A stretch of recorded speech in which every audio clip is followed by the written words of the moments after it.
Let's see if we got, or do I gotta do some weird? Oh no! Don't tell me I gotta do that shit all over again.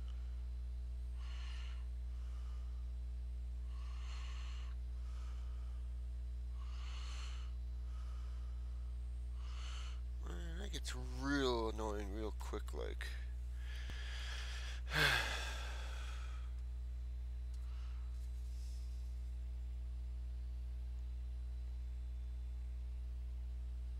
Oh, there we go.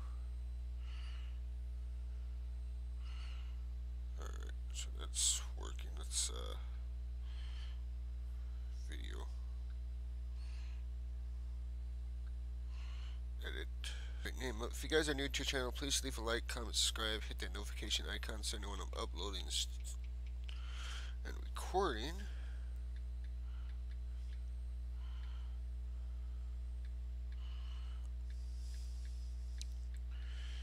Says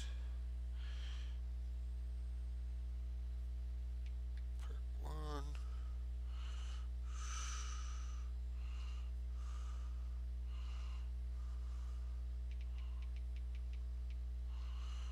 Guess lake of voices. Select all. You can find this on Steam and probably Itch.io or whatever it's called. Alright.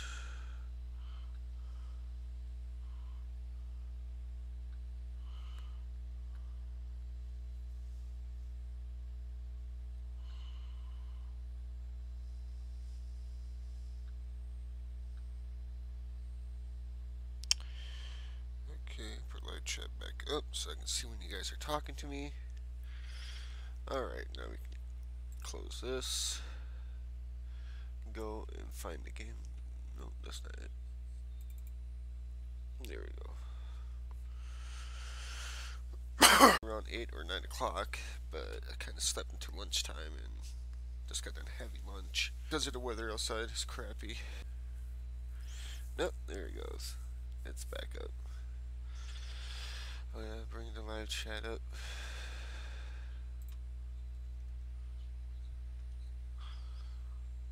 YouTube needs to get rid of that bullshit right there, because that's annoying.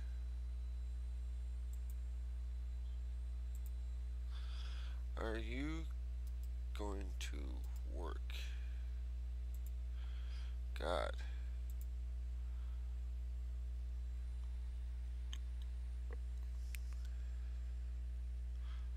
Oh, wrong one. Wrong one. That's the security syndromes.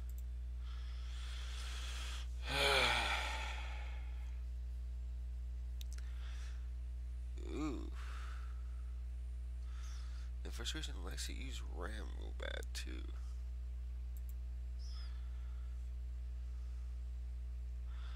Alright, Lake Voices.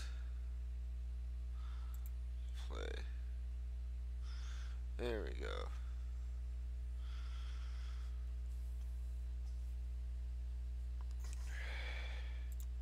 Let's check and see. Applications.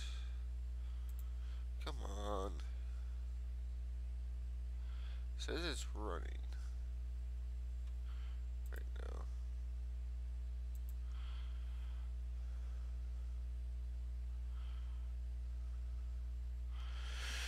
I am sorry about the wait, guys.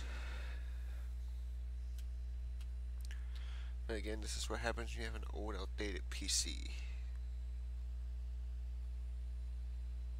It works when it wants to work.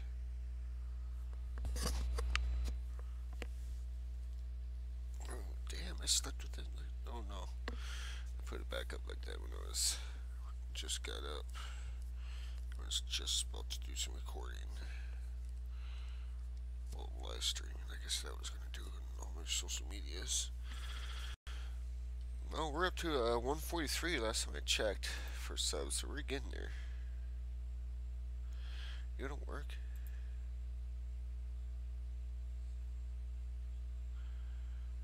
An error occurred updating lake voices app running.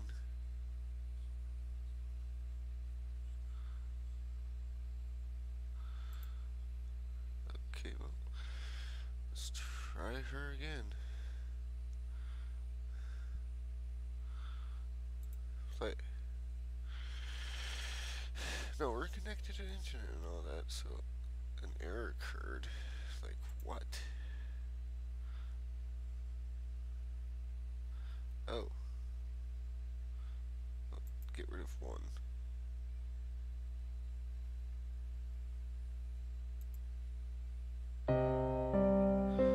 Hold on, guys. Alright. Don't need this anymore. Alright. Can you guys see it perfectly? Yes, you can, I guess.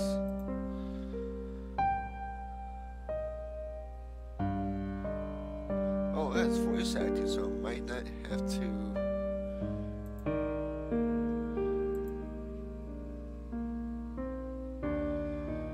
Let's see here. Syntax.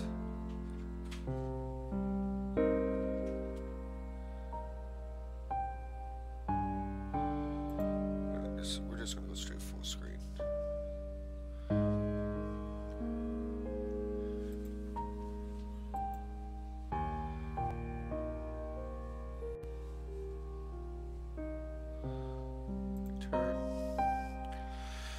Alright, let's start Lake of Voices. Okay, you need to make various decisions to develop Lake of Voices. Here are a few details to keep in mind. Certain choices are time running out isn't something to completely avoid. In some cases, not getting involved can open new possibilities. Other choices are time. These options only determine whether Kika has any special affection for another character or not. If you survive into the second night, the story will branch into one of 5 different plot lines based on your early decisions. The other characters cannot manage all situations in various plot lines, regardless of what you do. Is if a character isn't making it, try again that plot with a different set of survivors. Okay. Or having the same group of characters venture through some other storyline, becoming closer to someone, and can add or remove feature choices options and change how some scenes play out. Your decision to build that connection may not go unnoticed by other characters. Earning the full blown affection with a certain character can require getting into. Alright. My grip on my lantern lightens as the log around us thickens, while the forest in this area is relatively safe. Compared to Shinlo's, I can't help but feel my hair stand on end. The further we get. My freehand fingers held on my shoulder, something akin to nervous reflex. Have you seen it before? Bill breaks the silence, either sensing my unease or sousing his own. I'll hope it's the latter. I haven't. I've had no reason to go near this cursed lake until now. What have you? Bill scratches his chin casually as though I ask his favorite food is. I traveled a long way around it once before. Not so pleasant. Something about it just frays your nerves. Although, even being near it is enough. So, I'm not the only one who feels it. A sense of relief hits me. Is this working?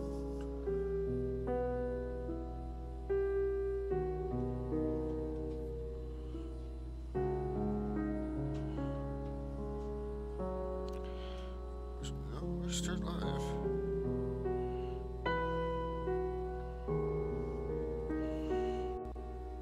I think. Hold on, guys. I'm gonna do the buzzing of society. save to be on the safe side. Why isn't this?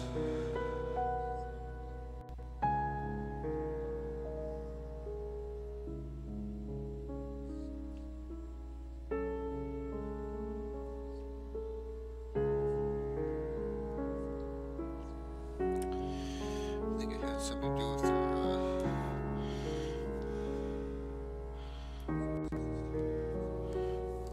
Alright, let's continue. Well, we can always,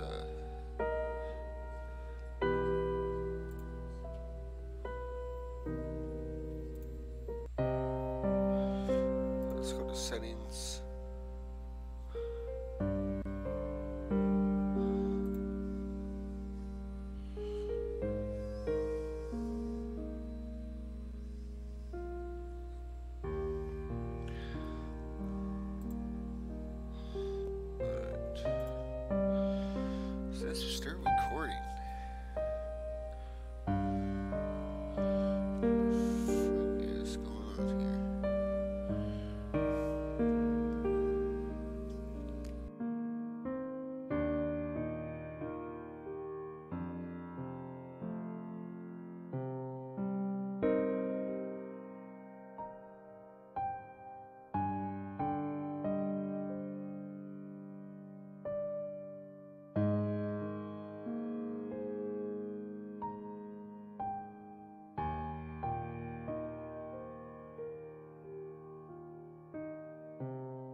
Sorry about that, guys. Me messing around because I'm trying to get it to show.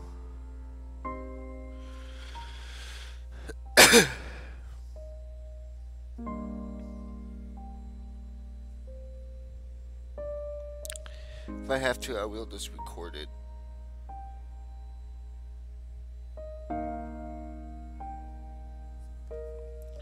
Gonna work.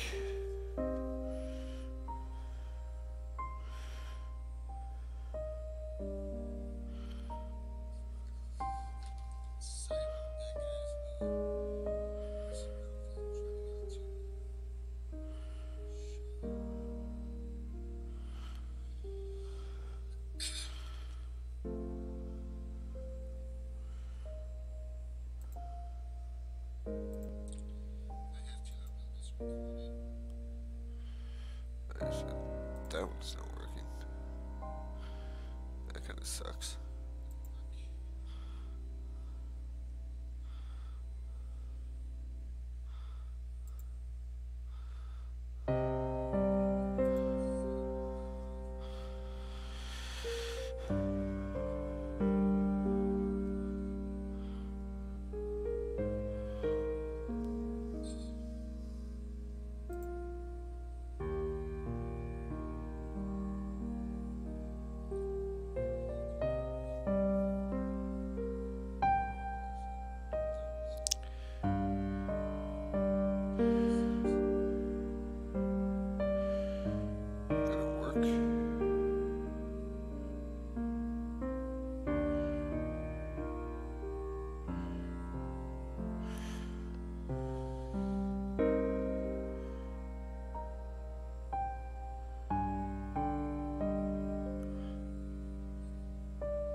So I guess it only works in Windows. Okay, let's go load.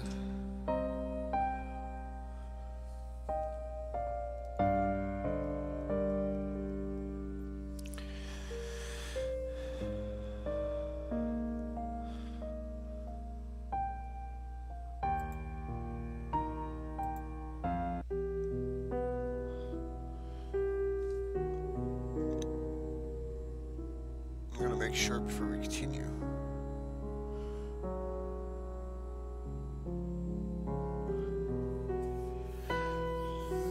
God.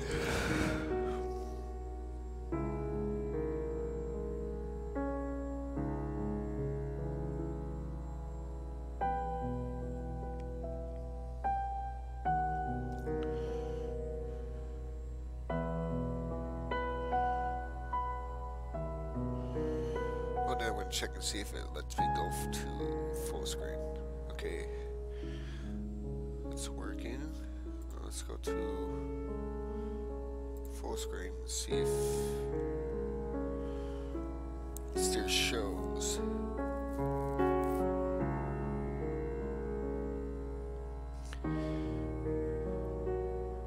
It could be to the fact that the computer hasn't warmed up yet.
Okay, so yeah, it has to be a window for it to work.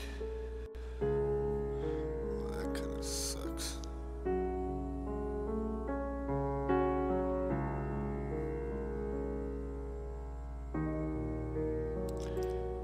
I'm gonna try. Okay, yeah, get rid of this.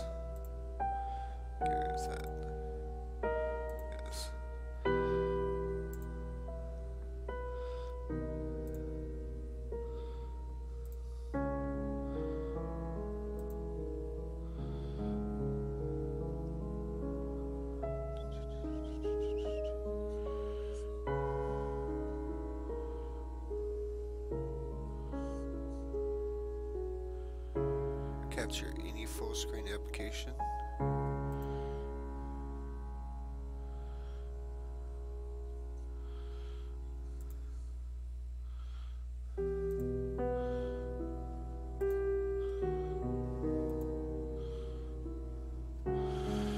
Alright. We're gonna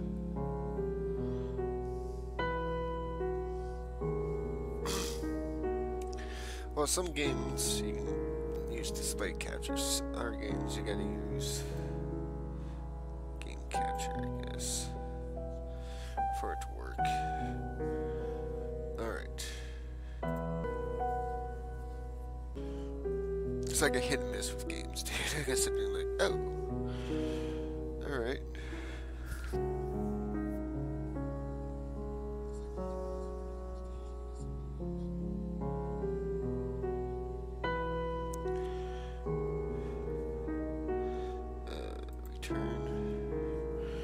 Are you finally going to work?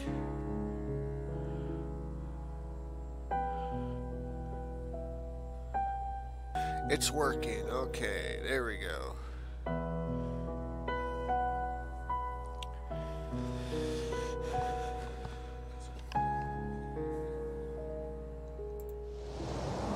lake shows try their best to avoid all of their lives. The hundreds who died attempting to cross its unearthly black water, dragged to death by creatures lurking within, aren't a secret. No wonder you were assigned this mission.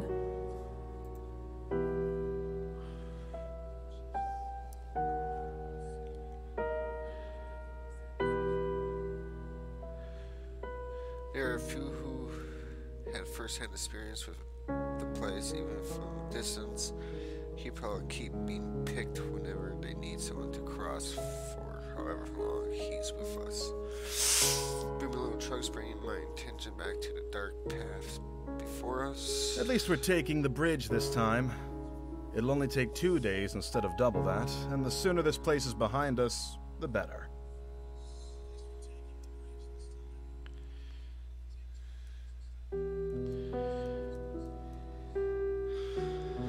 It would be preferable not to risk it. But time is of the essence. We don't really have a choice.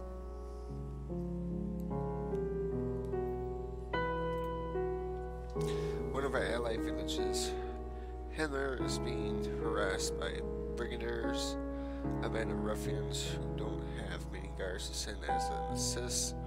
Winnie, Brumel, and myself.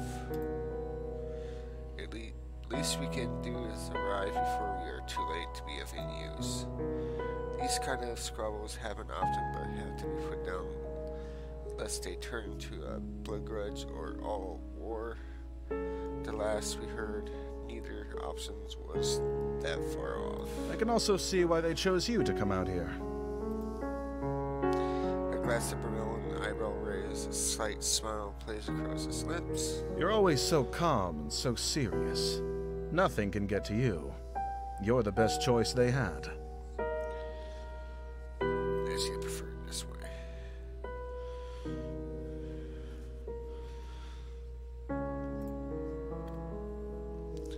I smell some now tugs at my own lips. I would like to thank him, but that wouldn't be so calm and serious as he just described, as if that's how he sees me. I like to keep it that way. The lack of reaction when he makes his smile grow, he chuckles a bit before focusing on the path. I do the same. It would be right to let any guard down in a place like this. Brumel appears to feel differently, however. You know the town on the other side of the lake, though. It's not so similar to ours. If all goes well, perhaps we'll have enough time to enjoy the new area. For the most part, I ignore him, nodding when applicable. Brumel is a talkative sort. If Chan helps keep his worries down, his sword handy ready, I had no complaints. At the time, a thick fog surrounding us begins to clear. A slick wooden dock comes into view, and within the sounds of the water gently lapping at its sides. Alright, save it just in case there's like some quick time events coming up here. Save over file, yes. Well, that's not cool. Hopefully that means it's saved. Because it's not a black picture.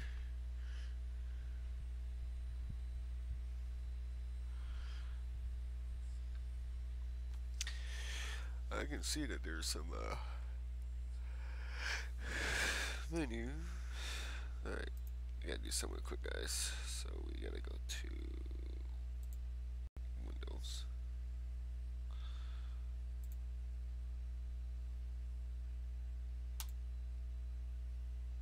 Be right back.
Alright, sorry about that. I don't know why I'm not hearing audio.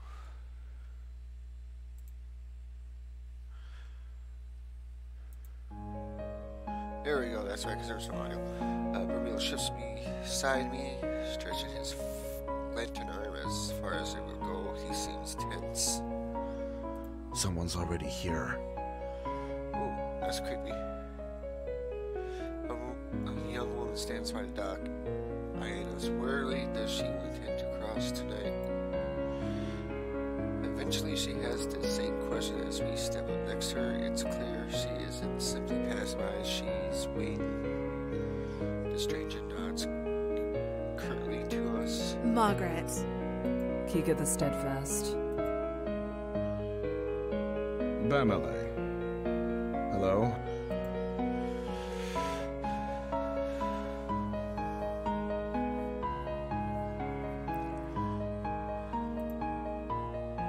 There's a stuffy silence. Margaret turns her gaze out across the lake, expressionless, unclear, with not much to say. Will and I do the same.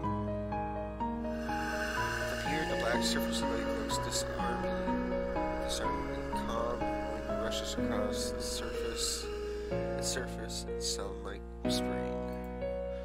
Though perhaps it actually is whispering. Concentrate, trying to place the difference, searching for the breaks in rhythm. In a few seconds, I feel foolish. It doesn't matter the noises, whether I hear them or not, we're not alone. The Dixies are out there. A feeling that I can't quite shake tells me they already noticed a little group of people on their shores. It feels hostile. My stomach sinks and I instead endures Brunel. Where is the guide? Unless he's on the center island, or on the complete other side, your guess is as good as mine. It's dark as pitch out there.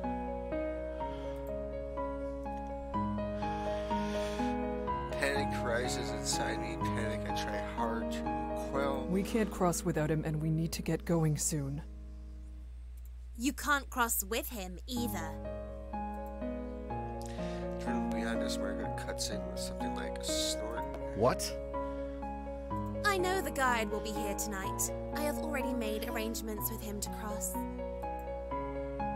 Bill might share a look. The woman seems haughty and willing to put up a fuss. I have his word he'll take me today. It would be wiser for the two of you to begin the trip around if you're really in such a hurry. Or you can make camp here and wait for him to make the trip back if you prefer. What a snotty little bit.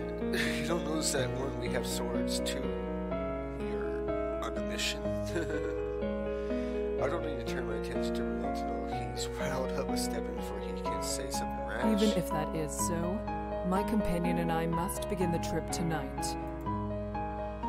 Margaret isn't present, opens her mouth to argue further. We'll wait for the guide to arrive before coming to a conclusion about any of this. She clamps her mouth shut and lets out a sigh. You can do as you like. The matter tentatively settle up in Momo's way. His fingers begins to taps loudly against the top of his hilt. He shifts from one foot to another, then groans. What's that bastard even up to? I almost visibly start managing to strain myself. He's probably doesn't know any better. I'm sure of that. It's not worth mentioning. With a mouth like that, you shouldn't even have the right to ask the guide to take you across. She is a little mouthy one, isn't she? How ludicrous. He's faced far worse than a bit of foul language. Do you know anything that's happened with this lake? I know enough. Margaret's clearly not convinced, but she shrugs and makes a show of turning her back to him. The guide's father is Garvin the Exemplar. Garvin never accepted the guide as his son, all the way up until he died in this lake. Your statement could be seen as tasteless. Oh. Rose the back of his neck, his face regretful. My apologies to the guide. I didn't mean it that way. I never knew about his... well, that. Smoke spread across my face, wanted to quickly wipe away. He really did just speak.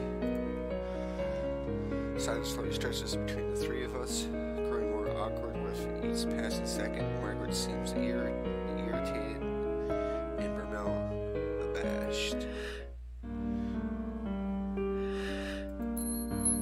It's been years since the time of Garvin the Exemplar. It's impressive you knew. Margaret smiles, lifted her chin into the air. The over-exaggerated action is somehow pleasant rather than belittling. She's so much happier than I had anticipated. Yes, I do like to stay informed. And you knew too. Good. This lake shouldn't be allowed to swallow even history itself. My town, the one where I was born at least, was also Garvin's hometown. I was very young when he passed. The entire village went into mourning. People broke down crying in the streets. I'll never forget it. He meant much to everyone who knew him. Yeah, some people are like, are you sick or something? I'm like, no. Oh, I have no such connections. I merely read about it. She pauses, seeming to scan the air in front of her for something to say. I'm sorry for your loss. It's all right. Thank you. Oh, there's that slide down like that. Stand there.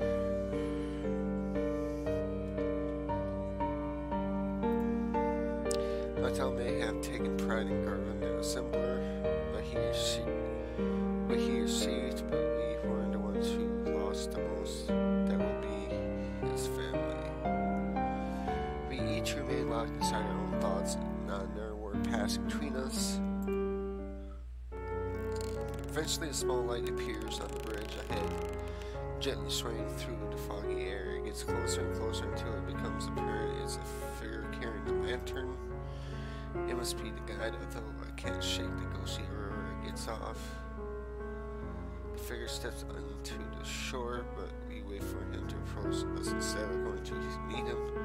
None of us are sure how close to the water we can get before it's no longer safe. He steps in front of us and empties us and simply stares. Are you the guide of Sinlos? The man nods. He has a sharp face and worldly eyes. Well, that's grand. We would like an escort across the lake. Gabriel motions to the two of us, and Margaret approaches, a strange smile on her face. Hello, it's good to see you again. I'm ready to cross, as we've agreed upon. The guy turns to face her as well. Face remained unchanged. It must not be a lie. He would have had to say something, otherwise she really does have preference to trouble with him. That's a problem. Is there a way we can all begin the trip tonight? Yes, I will allow all three of you to go. But with that many, at least one will die before we reach the other side. What? Alright, it sounds like there's gonna be some weird quick time event thing going on here, so I'm gonna save it. Yes. Alright.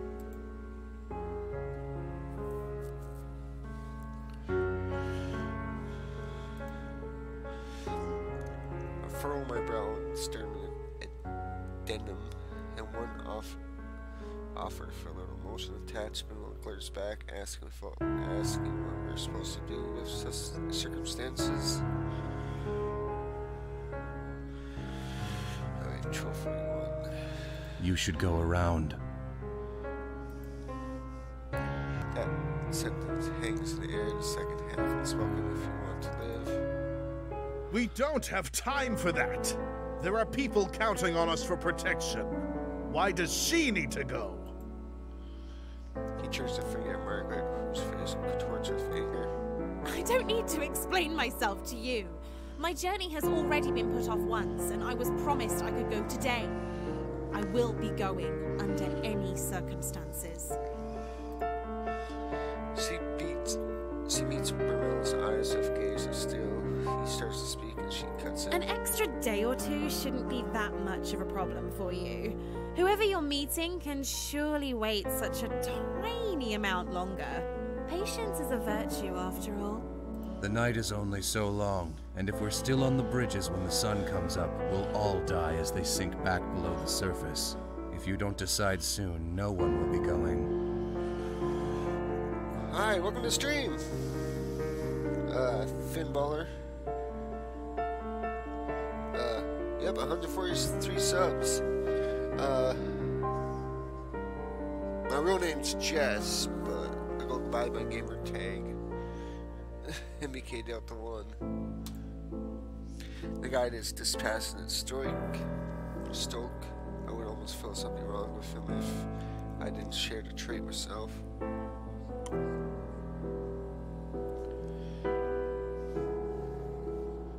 You're able to hear me, right?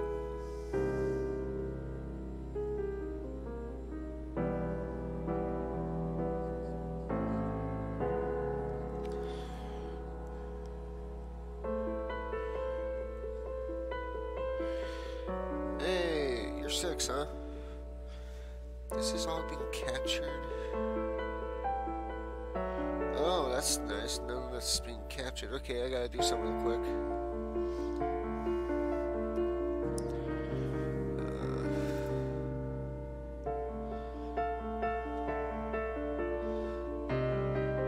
I'm gonna post me aside the jaw clenched tight. Yeah.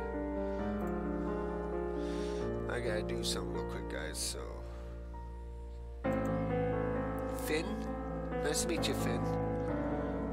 Let's see here.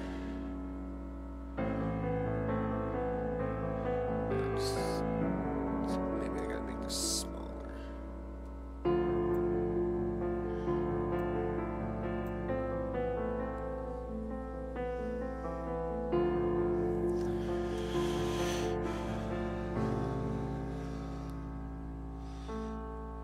I didn't notice that it was not capturing everything at once. Okay, let's go back to the game, go back to full screen, and hopefully it captures everything.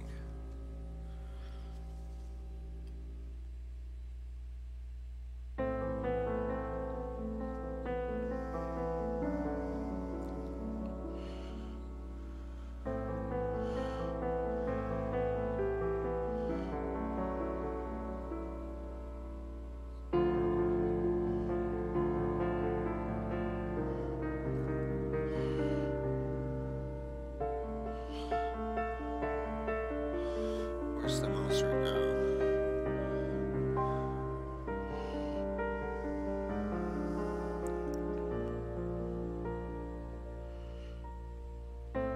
Hey, what's up, Zach? Oh, this game is giving me so much issue. DBZ Gamer!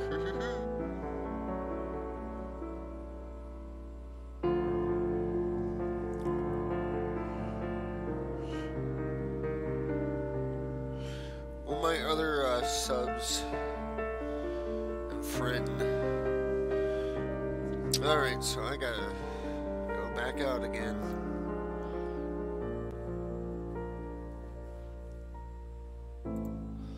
Alright. I gotta do this perfectly.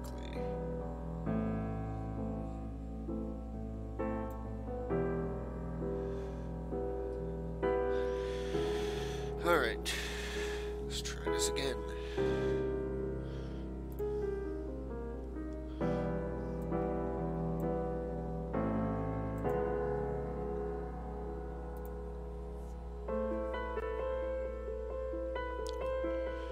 Hey, what's up? Dragon Ball.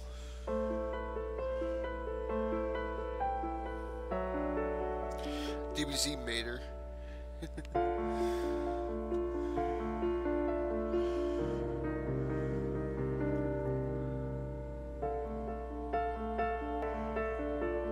Okay, so I gotta make that smaller.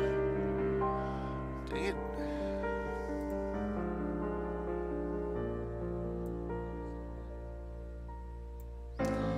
See if that helps any.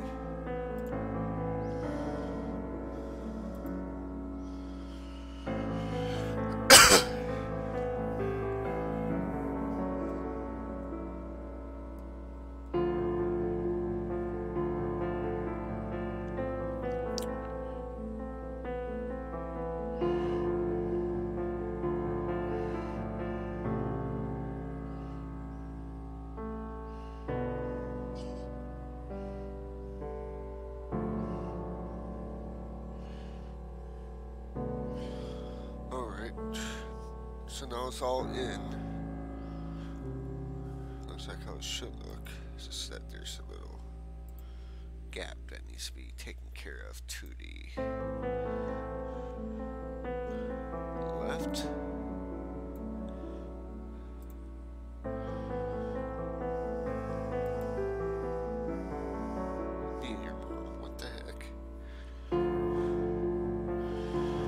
See if that works.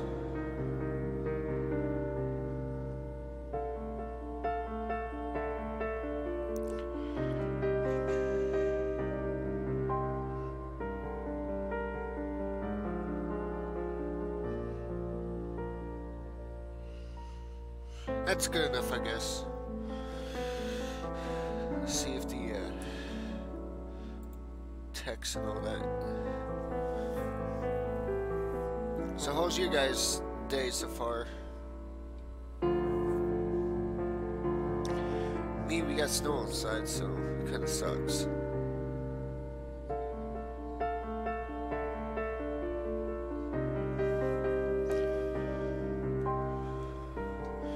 There we go. Now you guys can see the text.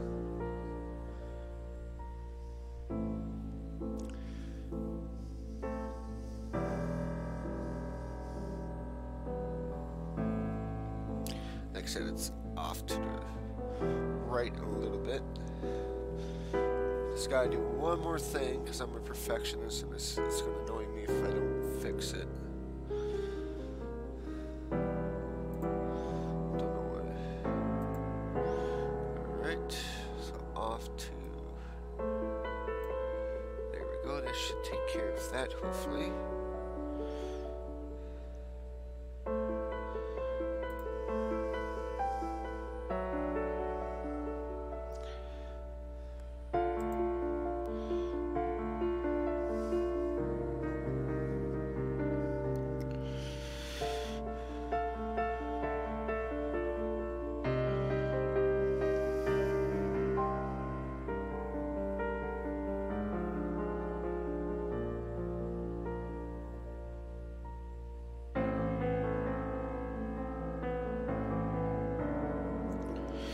Much better, much better. Alright. Let's get past this part and I'm probably going to end in the stream then.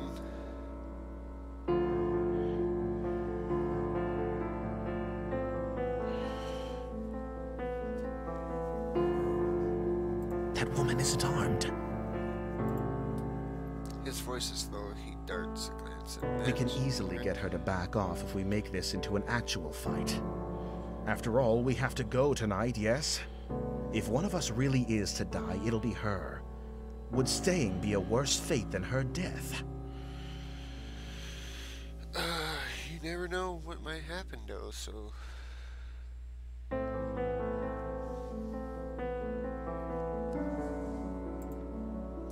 I stare at the dark confusion in Mel's eyes and try to keep my voice as level as possible. We don't know her situation. This isn't a decision we can make for her. What?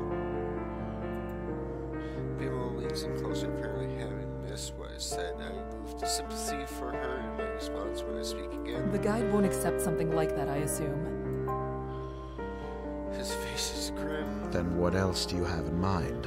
First of all, you and I cannot split up. Either we both stay, or we both go. Right. That's not a question. I crossed my arms and hand on my chin. I've had full confidence in my abilities and in Bermel's. There is no reason not to believe the guy knows exactly what he's talking about. If we go, he might not be able to give the group the attention we deserve. That would mean we surely would be putting Margaret's life at risk on top of our own.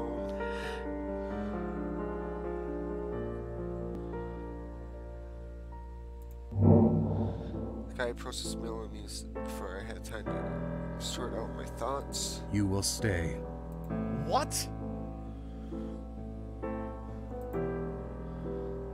You would have already decided to come if you had the proper mindset for a journey such as this. You two will stay. But you don't understand. That guide raises a hand to me. Eyes cold, no orders die in my throat. If he decides we aren't fit to cross, how could we persuade him otherwise? This is bullshit! We are more than equipped to make this journey, and we know more of what it means to be in danger than most will know in all their life. You two will stay.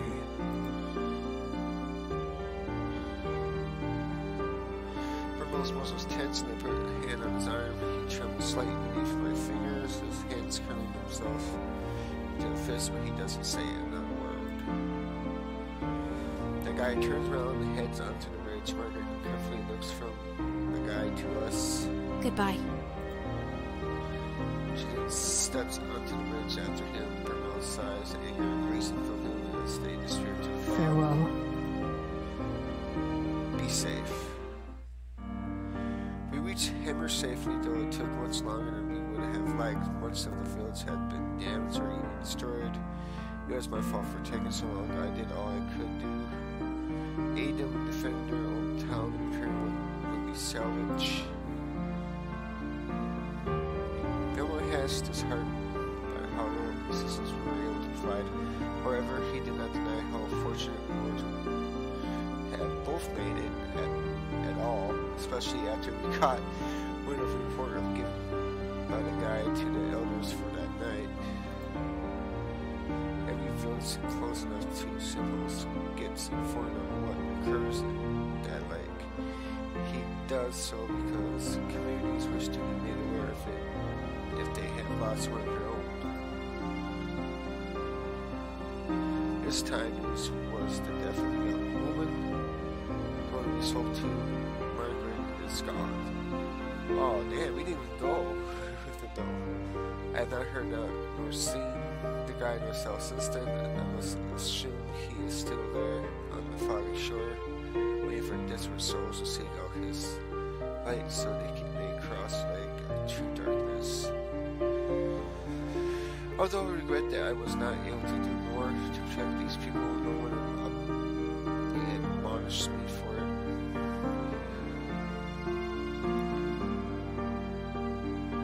It seems sure that I did everything possible. I hope that is true, even if I cannot bring myself to believe it. Soon the Reynolds and I will return home and once again take the long way around. My peace in all of this is that souls will be far behind me. Say it, fuck it, that's what Chino got. Behind me in a matter of days, I tend to keep it there. Lake of Voices.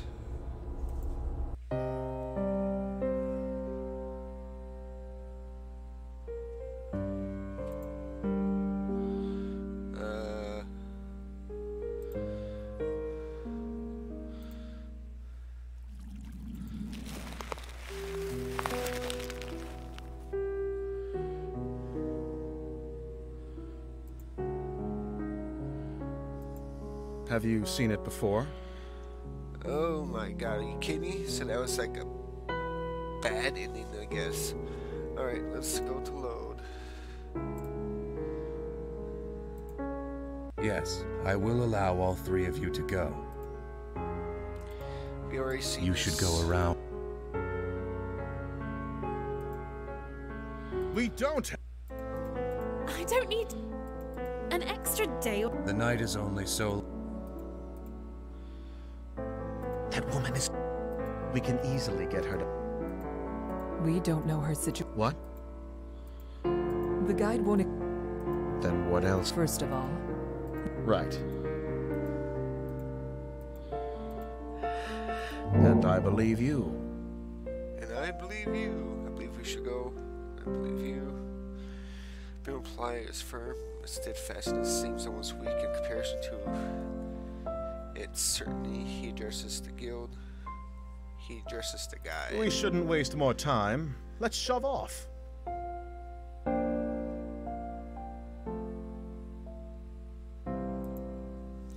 The guy slowly turns around without even a nod to show his agreement. Margaret stares below me, something of herself in her gaze, then she follows after the guide. At least she didn't insist we stayed behind. we should do what we can to protect her. It's our fault she's being put in even further danger. Well, we already know that's not a lie. Because the first time we didn't go with her and we took the long way around.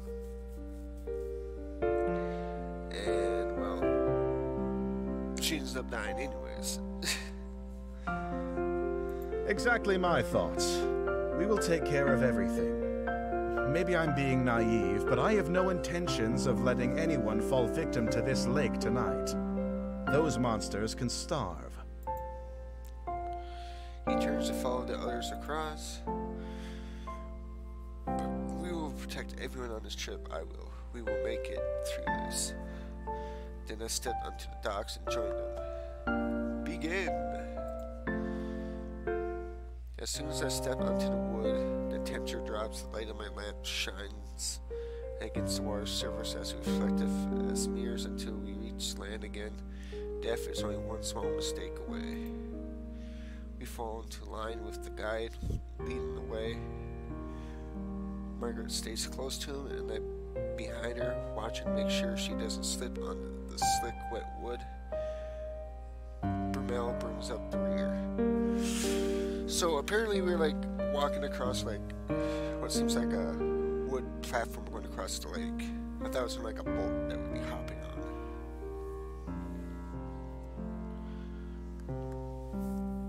Not the fact that we're going to be sitting here, no. As you're walking across a wood plank, basically, across the fucking lake. How many lakes did I got so far? Only one. I'm sorry about me messing around with the video and everything, like I'm a perfectionist. I didn't know that it wasn't recording this all the script for you guys. The text, so I was like, oh, well, I gotta go change that. Then like, oh, I gotta change it. But now it looks like it fully fits the screen. Yep, when you go to landscape mode, it's the full screen now.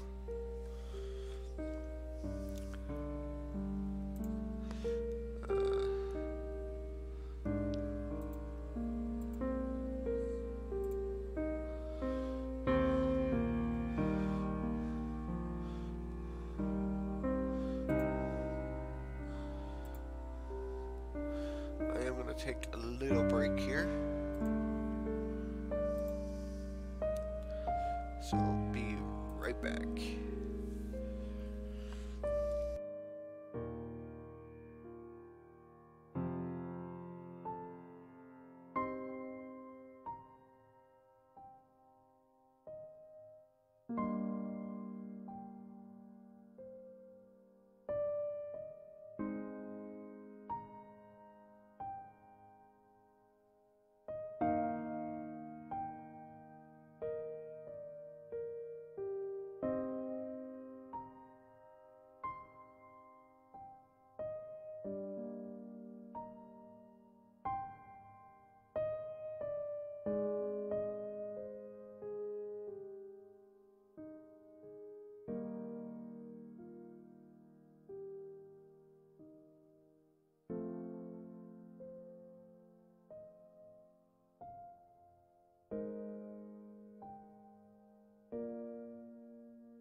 Alright, I am back, so that means I gotta click this. Then go back to full screen for you guys. Alright, let's continue our journey, shall we? Each of us hold our lanterns in front of us, but it does little good. The fog is thick and nigh impenetrable, consuming the light as if hungry for it. But the surface of the lake is definitely quiet. No longer is there a whispering wind nor the sound of water lapping against the shore. This is our own mismatched footsteps and the sound of my quickened breathing. My eyes drift back to the lake against my better judgment. It's no wonder there's not even a sound of water with how still the surface is. It seems almost sturdy, with the sheen of a black marble floor.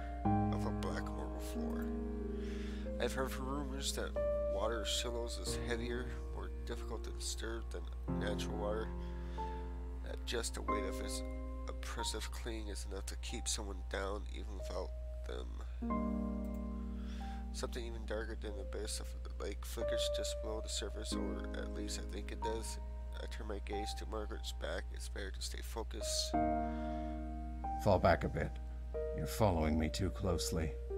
Well, there's a reason why we're following you too closely, and that's to make sure we don't lose track of you, buddy. If you got a problem with that, deal with it. The guy is looking over his shoulder, addressing Margaret.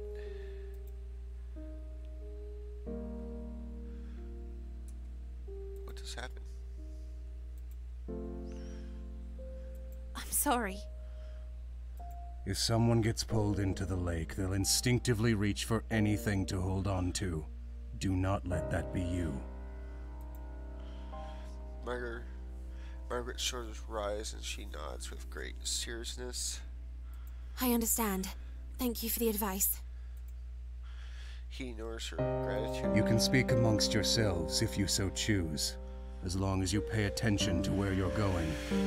There is no worth in listening to the sounds out there. If there's anything at all, it'll only be Nixie trying to set you on edge. All right. Then, could you tell us your name? You didn't have a chance to properly introduce yourself, and I've only heard you being referred to as the guide. I don't have a name. He's facing the front again, his voice expressionless as before. I have no way of guessing how he feels as he says this. Oh. It's probably not something he wishes to talk about. However, there was something else I wanted to say, so changing the subject is not difficult. Margaret, thank you for allowing us to join you. Margaret shrugs non-committedly. It wasn't exactly up to me. The guide said he would take you. She hesitates and she looks intently over her shoulders at me. But thank you for saying that. It's appreciated. Bemele and I will do our best to be an asset on this trip, rather than a burden. That's nice. I'm not afraid to be out here, though. Still, at least with your training, you should be able to take care of yourselves. I admire her resilience. It's comforting to know that everyone here is so confident in their abilities, not enough to forget how terrible it feels to be over this lake. I'm not sure if that is fortunate or unfortunate. Believing yourself to be secure doesn't mean that you are. As the conversation lulls, a new sound breaks through. It's a whispering noise again. It's a chatter of human voices, this time coming from all around us. Taking care of yourself is exactly what you need to do. The guy is speaking again, except louder, as if to cover the Nixie's voices with his own. Work to survive at all costs, and hope that everyone around you has enough sense to do the same. That's the only way you'll make it to the other side. Okie dokie. Margaret nods in response, but I hear a grunt from behind me. Groups tend to go further when they work together to achieve the same goal. The guy doesn't say anything in response to Brimill's grumble either. I'm not sure whether he didn't hear Brimmel or whether he just didn't feel the statement made thus far worthy of addressing. I have a feeling it's the latter. We go around a large bend in the bridge, part of it forking off to another way. I wonder how the guy knows which way of these essential identical paths is correct, whether something in the corner of my eye catches my attention. When something in the corner of my eye catches my attention, okay. I believe I saw something over there. Keep walking. No need to worry. The guy's voice is calm, though I decided against pressing the issue, not wanting to set everyone even more on edge. What did he say? Perhaps not wanting the conversation to be caught by the guide. He speaks softly, though I couldn't quite hear him because of it. I take my eyes off Margaret and hit for a moment to explain to Brunel and stop dead in my tracks. Only one word was able to escape me in my stunned state. Behind. Oh shit, I didn't notice that. What the hell is that? Behind Brunel stands another figure, looming in the darkness, seeing my face. Brunel grabs the hilt of his sword, he whips around, then staggers swiftly backwards.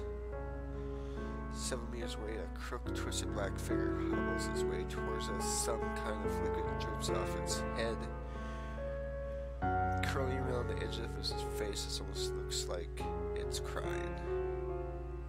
Bruno backs up until he's standing beside me. The figure continues its slow advance, head jerking from one angle to another. What on earth? It's one of them. Yes, Nixie that stumble across the bridges looking for opportunities. The guy is standing next to us. I didn't even notice him approach. The ones that can make it out of the water are generally referred to as prowlers. Alright. I had no idea things like that were out here. Is that what Kika saw down the other path? The guy says nothing, instead returning to the front of the party. Margaret watches him pass.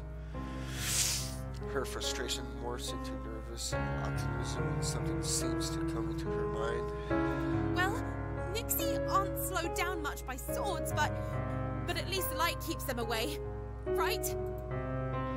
Margaret hand grips her face tight. Desperation bleeds into her voice.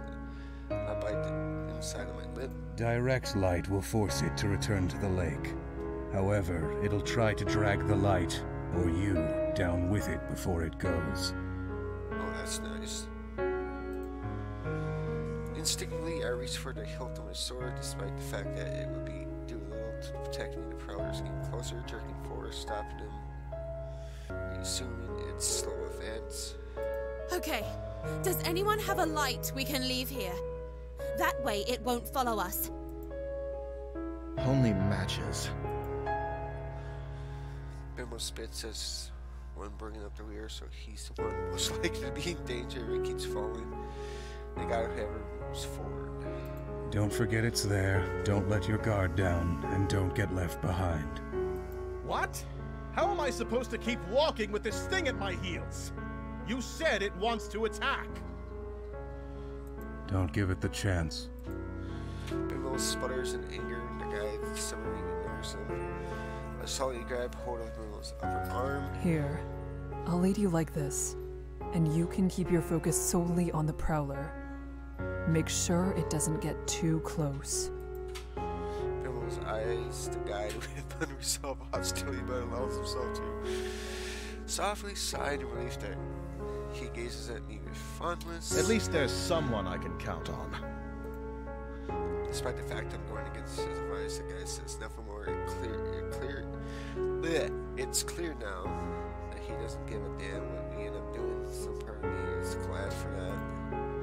I want to help everyone make it through. It would be worse to have to persuade the guide every time help was necessary. Kika, thank you. Brumell places a gentle hand on his shoulder. Brumell's face hardens in return.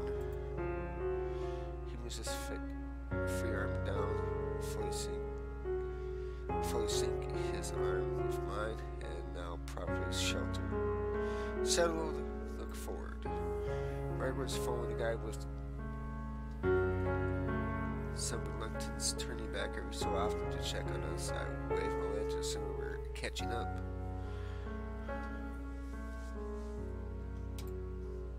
Margaret turns her head to the front and quickens her pace with a tug on Brumell.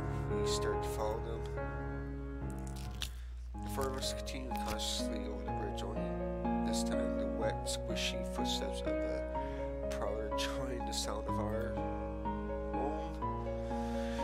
The Prowler walks with a set pattern, sometimes fast, sometimes slow. It takes long steps, then short ones. At times it stops walking entirely. Does it hurt to be out of the water like this, or is it trying to be difficult to read?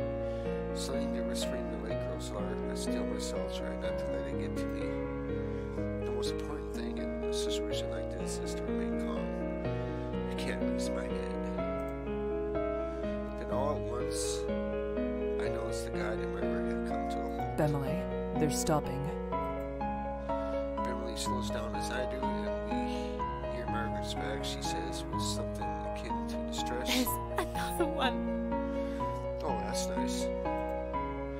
Tucker Brumell, and he understands. We draw close Margaret away to protect her if need be, but the guide holds out a hand. Don't get any closer. As over his shoulder, I see another Prowler stumbling towards us, white liquid dripping from his eyes. The guide hand turns over in the air, palm up. Give me a lantern. We'll throw it. Margaret sends her own with a trembling hand. Brumell speaks instead, his back still to If you have to take someone's, take mine. Yes, an extra light won't do us much good when we're standing this close together. Margaret takes Brumell's lantern from him, guarded, relief displayed on her features. Thank you. She hands the lantern to the guide, whose hand grips it tightly, knuckles glowing pale. Stay here. I can't throw it too far, or the light will blow out before it reaches the Nyx. Alright, buddy. He steps closer to the monster. His movements light and confident as he nears the Prowler, starts to back away. It is only when they're approaching light that's making it retreat, or they're afraid of him. The guy is far enough away from us that the fog has partially obscured him, hide his movements. The voices from the lake grow louder and louder.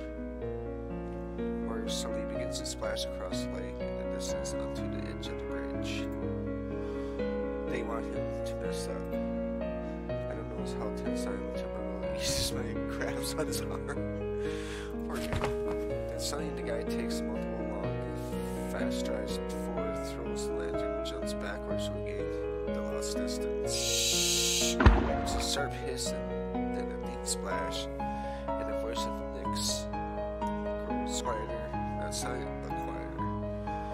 A sigh which escapes me, and the guy comes back to our group. We should keep going before it comes back.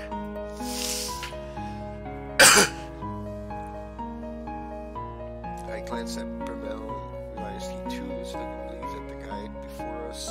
And then I see it. Oh my god!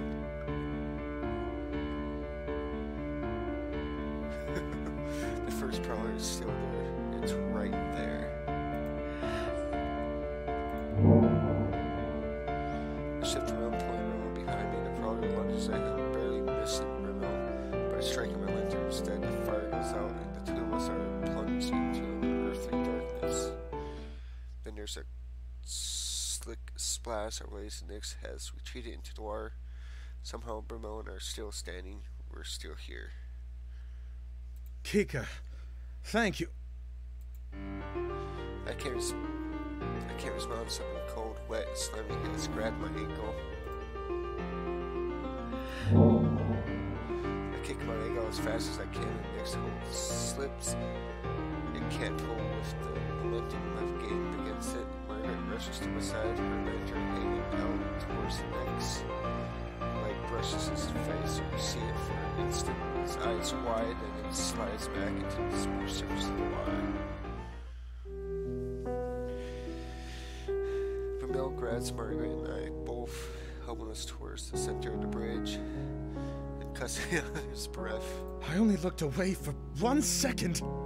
It's fine, Bemele. We're all fine. Are you actually alright? I don't know, just had some weird creature grab my leg. What do you think? Margaret cocks her head down, sounding my ankle, but there's nothing but a wet smudge around my trousers. I am fine. I say that though, I don't actually want to let go of Brumel. I need to, in order to relight our lantern and find an actual safety, but I feel such a strong desire not to be alone in this moment. Shake my head roughly and let go of him, relighting the lantern as fast as I can. Kika, thank you. Again. You saved my life. I won't let this happen again. Yes. Yes. It would be good for all of us to pay more attention. Margaret nods slowly at me. Suddenly it seems like we're all on the same side. It isn't only Brumel and I. She is with us in more than simply presence. The guide voice is cold as that monster grabs it ends my train of thought. We lost the lantern I threw. And Nyx grabbed it after the light went out. Margaret makes a noise. I glance over wondering where she's upset, but there's a small smile on her face instead. It's better than them taking anything else. True. A nervous laugh bubbles up out of me just as it quickly stops. Brumel chuckles in response, and our collective tension eases up.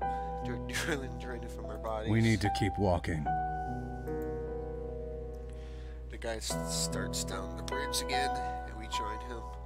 I tried to clamp down on the relief, the ease that wants to flood my head. It's not over. The prowler is gone, but so is Brumel's lantern. You can stay near me, Bemele, since your lantern is lost. I appreciate it.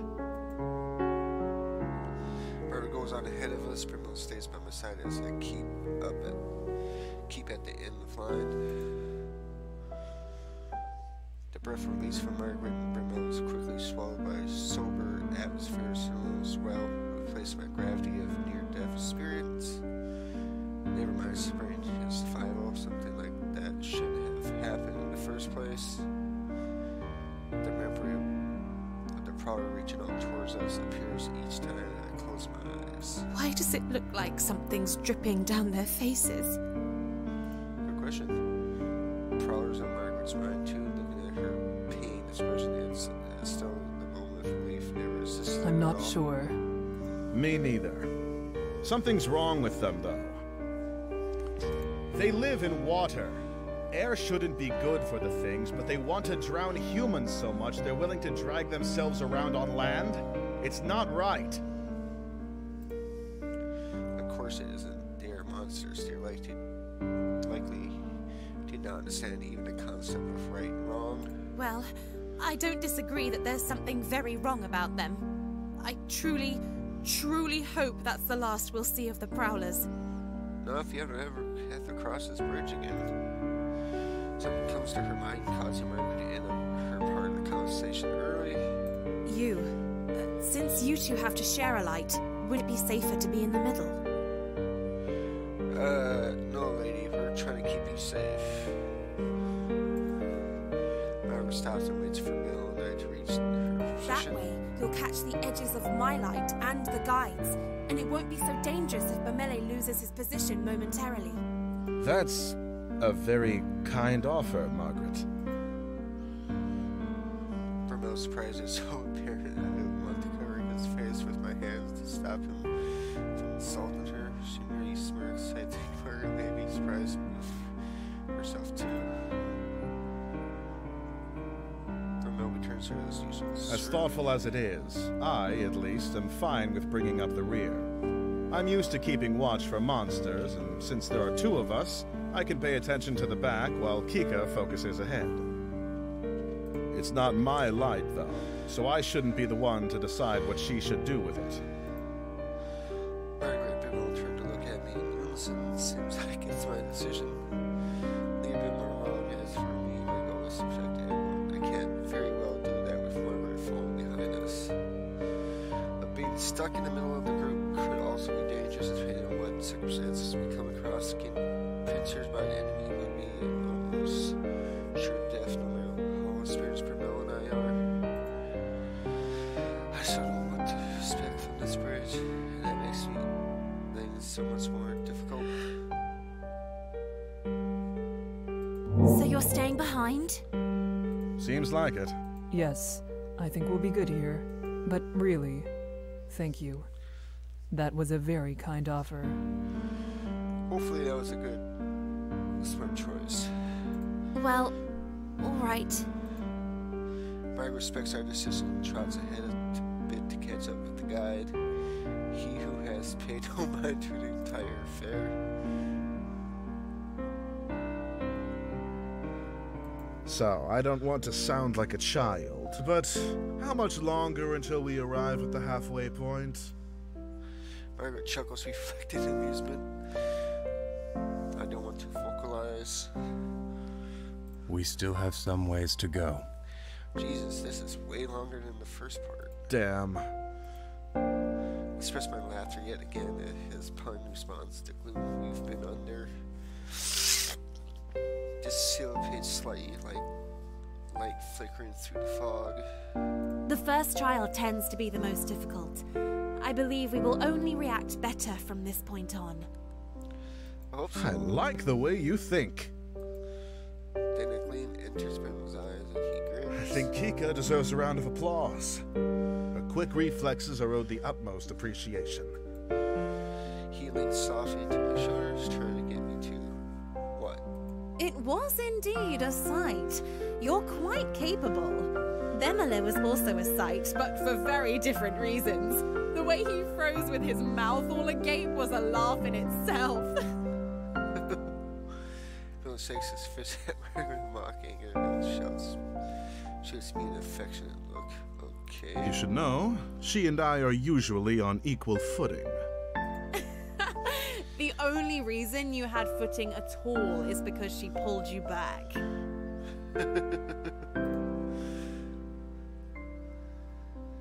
Bill laughs, self-consciously scratching his head. That's very true. You can always count on Kika. I keep my eyes steady ahead and unsure how I should respond. I'm pleased and almost grateful to hear what you think of me, but I don't know what I could say that wouldn't seem pathetic. Instead, I could shoot the best way I can. I keep my focus on the path ahead of us. Without a response from me, the conversation quickly dies out. Still, it eases my heart to be on such friendly terms with my companions. After some time, I notice Margaret isn't keeping up with the guide as much as she was before. I realize it's because the guide has increased his pace. Margaret begins to jog in an effort to keep up with him, and Vermel and I do the same. Despite this, the guide keeps getting further away.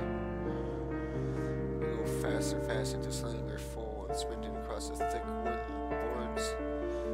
Figures in the dark fog fly past us at a blur, and it occurs to me the branching paths, the bridge appears to be sinking.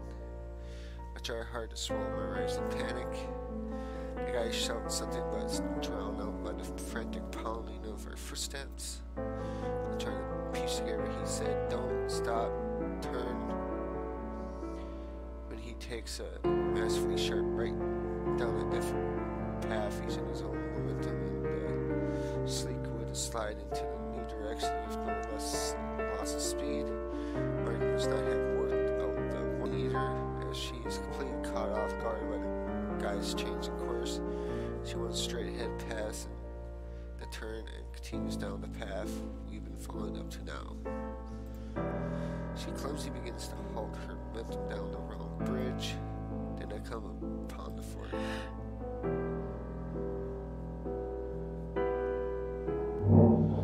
I keep straight ahead, not making an attempt to go into the correct direction. Bill seems to fumble slightly, but stays close behind me, and I really apologize. I come to Margaret, who nearly runs into me, and her efforts to turn around, her face twists at the sight. Why are you... I ignore her and move to face the other way. The path we came from is disappearing into the water. It's sinking. We have to jump. What? Margaret holds up her hands, but I grab her and spin her towards the path and the guide is on. Go! We'll catch up. But...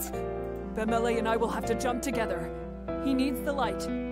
Just move. I practically shove her without further hesitation. She takes the lead. She makes it just past the edge of the bridge. Each bucket as she lands, but soon back up on her feet and holding her lantern out towards me, speaks with pride.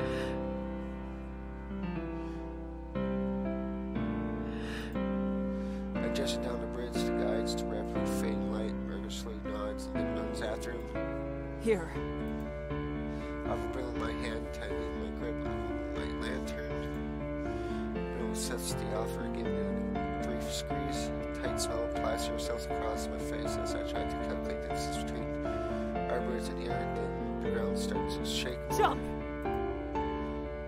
We dash to the ridge edge and the cold air rushes past my face, winning its fingers into my hair. For instance, I think I see something moving under the surface of the water.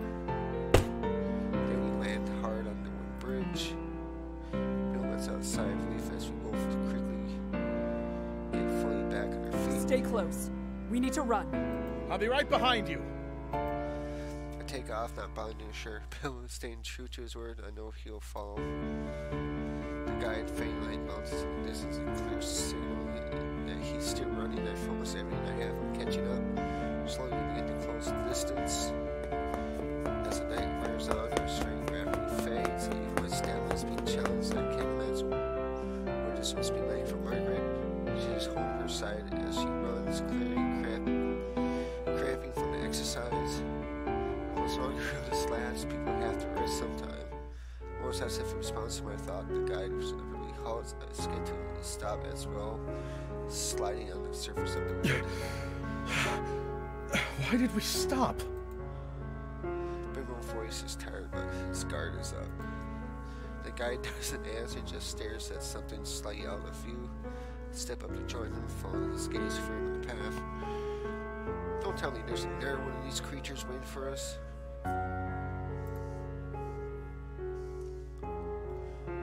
Oh, there's one on the bridge. There's curled in a little ball, illuminated by the lantern light, colors a person. His hands gripped around his head. He rocks from side to side, mumbling incoherently. It's a man. I'm sorry. I'm sorry. I'm sorry. I couldn't. I just couldn't. Please. I'm sorry. Yes, I'm right.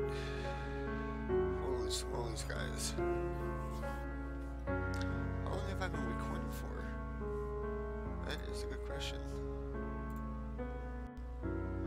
We've been recording for an hour 39, okay. Hopefully.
Oh, yeah.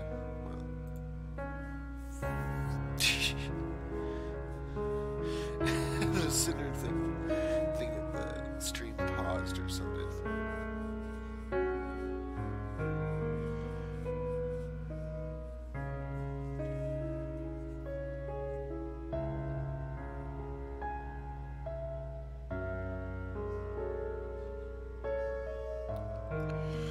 Alright, she is back in course, okay.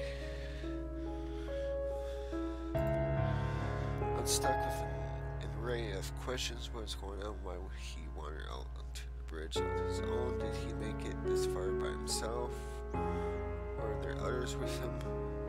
If that's somehow the case, I can't blame him for the state of shock he's in. The man stops slowly. He glances above him, simply only just now having the strength to lift his head. His expression in deepest sadness, along with the clear markings of terror, are scrawled across his face. I stare at him in shock, not sure what to do. Leave him. I sat my eyes away from the man instead to the guy's cold and implacable face. No! We can't just leave him here. We've managed fine enough already, and these creatures will probably pluck him away as soon as we've gone. Without light, it's certain he'll die. He won't make it regardless. The guy's turned and looks at us. His eyes seem to glow from the closeness of his lantern for the first time. I feel uncomfortable in his presence. Whoever shelters him will only risk dragging themselves down with him. Leave him. I glance at the others, but was already spent Margaret staring at the man with something like fear. She's uneasy, but she doesn't voice her concerns. Trying to think of some kind of compromise when the guide speaks again, his voice cut. If the man comes, then whoever is shielding him will have to remain at a distance from the rest of the group. Far enough that you can't see me, just my light. That is how you will travel across the bridges. I didn't agree to lead this man, and I won't. If you ask me to, I will leave you all behind. Through my veins and I tense up, it's a painful reminder that the guide isn't here to save our lives, but learn to show us the way. We're on our own. Margaret Brimble and her friend shared more looks between each other, trying to communicate without words. None of us has a desire to speak and be the first to make the choice. The man is standing now, though still bunched, his arms wrapped around himself as if expecting a blow. He stares at the ground rather than at us. Because of this, I'm having trouble reading his face what exactly happened to him. Are you well, stranger? Do you know where you are and why you're here? He glances up, not at me, but towards me, his eyes resting somewhere near my collarbone. I'm fine. You all can go on your way. Forget you even saw me here. That's absurd. You have no way to defend yourself. We can't leave you. Yes, I'm sure in your eyes I might not seem like much, but that's not exactly a fair shake. Maybe in a perfect world, every man would be as large as you. But that's not how things always go. Doesn't mean I'm defenseless. The man's responses, littering the words themselves, seem to be a good jest, but he's still barely looking at us, fidgeting with his hands. Brunel frowns on the express. It was a joke. He smelled us hesitantly making eye contact with each of us for the first time. What part of it was supposed to be the joke? Do you even realize what is happening in this moment? Never mind. Forget that too. Point is, I'm alright. You were curled up in a ball when we met. Exactly. Something must be wrong with you. Oh no, sounds like you've been talking with my father. He lets out a weak little laugh coupled with an eyeball raised voice. Surely no one really knows what to make of this. The man gives a small wave and begins down the path we came. Earl huffs, tossing hands up in the air. That's not even the right way. It could be, if he's trying to get to the side we came from. Which is not a good idea. But, like the guy says... He must have come quite a ways if it was the other shore that he started on. The man smiled. Good. That's not so bad. There's a response to this remark as to what could be said. I still think he should come with us. A person needs a light, and the guide himself said he won't be able to manage on his own. Sticking with us is his best option. I look over the man spy enough and knowing the scrawniness of his limbs, scrawny but not necessarily lacking muscle. The bravado he was showing as he tried to leave us has faded yet again, and now he's standing quietly looking at us as if watching a play. Interest but not true connection to the events. It's easy for you to say such things, but whose light are you offering? It's not mine, and you are putting her in even more danger with your own presence already. Bromel looks at Margaret, she avoids his gaze. Perhaps I could have let him share my light before, but the guide has said the one with him has to remain behind, and I simply wouldn't be able to manage it. Bromel's hand turned to fists. He looks away but doesn't say anything for a moment. Not one does. I feel a cold sweat on my brow as what fear comes to pass. He's stopping us from protecting another. Why must he get involved now? Why can't he not leave us to make our own decisions? You... Don't worry about me. I'll be on my way now. The man's voice is full of something that cannot place, and he starts to shuffle back down the way we came. Arms still clenched around himself. Margaret may not be able to take him, but there's another way this could be solved. I could stay back with him. I put Bromel and myself at significantly more risk, but at least this man will stand a chance. Do we risk it? No. Do nothing. I can't risk it. Margaret and Ben will stare at the man as he leaves. We all watch him drag his little friend down the bridge, quickly fading from sight. We had to let him go. We've only barely been surviving so far. Space the man vanishes to the star of the sun. We can see and hear nothing of him lying with his footsteps. Maybe we should call him back? We can at least give him directions. Tell him what paths we've been taking. It's not going to make any difference. We can't give directions when the bridges we were on might very well have sunken away. It's true. We shouldn't focus on what might become of him. He has his own path to follow, and we ours. We should focus on what we're doing now.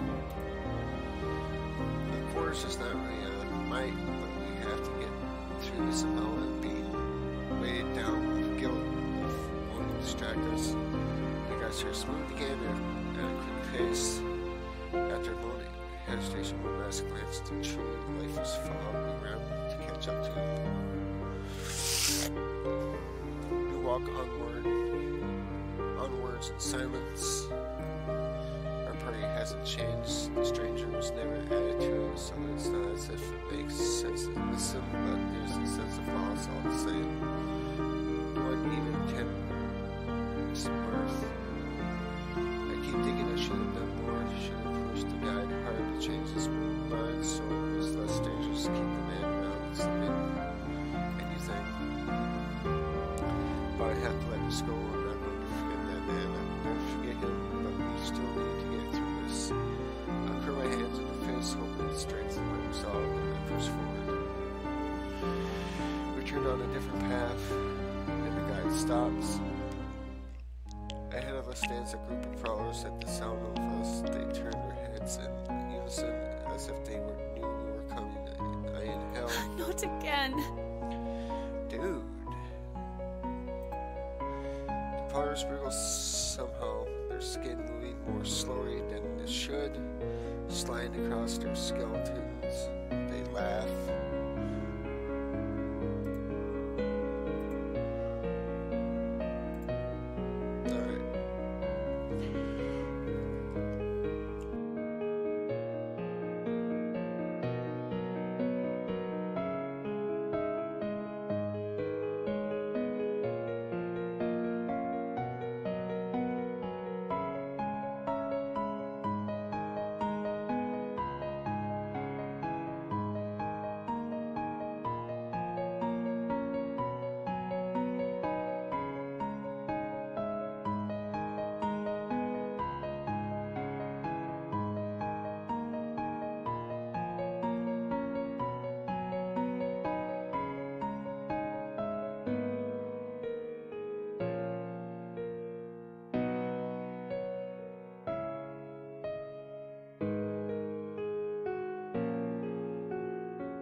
Alright, well, I am going to save it.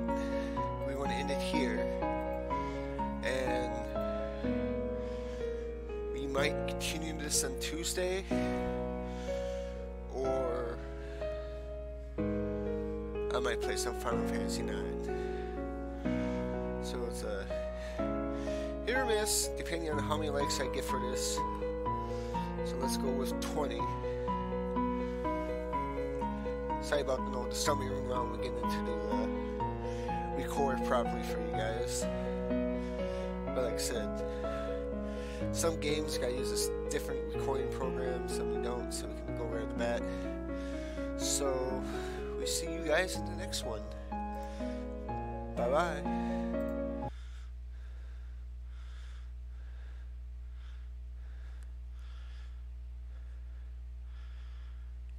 Is it going to quit so I can get to my thingamajig? Oh, come on.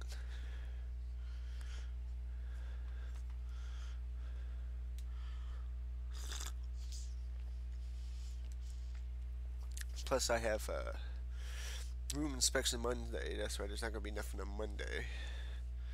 And tomorrow I got to clean the room so that it will pass inspection.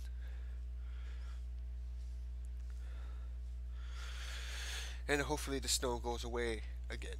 Hence we literally got rid of it, then it comes back. It came back yesterday.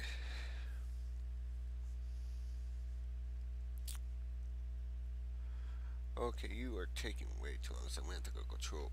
Oh, there we go. Close program.